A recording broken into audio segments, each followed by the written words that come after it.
Here's a clip from this week's episode of Cooking Issues with Dave Arnold. What advice do you have for tortilla cooking consistency? I find that I can get the first couple to turn out well, but then the third or fourth sticks to the pan with a vengeance. Haven't been quite able to diagnose if this is heat or a moisture management issue or both. Both. Moistures, you just start with your masa in the beginning, whether you're using masa harina or you've done kernel de masa. And after 5 minutes, it's probably close to a stove, which is high temperature, maybe 400 or 500 degrees. It's going to dry out, unless you've got a rag and even like a wet sort of like kitchen towel over it. And that really starts to do the smush test. The smush test is a very technical way of telling if your masa is ready to go. Roll the ball, smush it in your hands. And if the outer edges of it are cracking, it's thirsty. Give it a little more water. Right. And then, if you're going for a puff, I went deep into the puff. Yeah, you did. And by the way, you guys need to buy the book. Buy the book. I can't buy the book, but also watch your video series. Thank you. Yeah. Ooh, what's it called? It's called Kernel de Masa. Kernel de Masa. Yeah.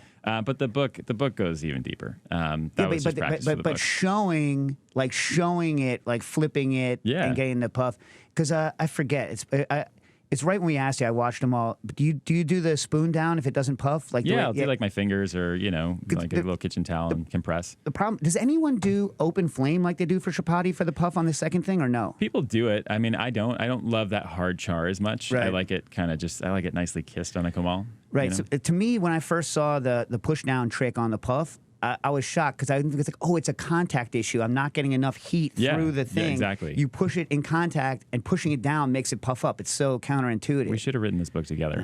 Next time. So listen, the other thing is on the puff. Why don't you? Because some people think it's just no, but it tastes different because the steam on the inside. You want to talk about the texture of one that just puffed properly? Yeah, I mean, like we talk about crumb shots all the time. Like you just like cut this cross section of bread, and you've got that nice like kind of like spongy interior. It's the same sort of idea. You're sort of getting this nice like sort of souffle that's really cooking through the center. And a puff is like very elusive, I think. It's sort of like this magical quality, but it's quite basic in terms of what is actually happening. You're getting moisture that's trapped in between kind of two like seared edges, basically, two seared sides. And when the heat hits that moisture, it expands.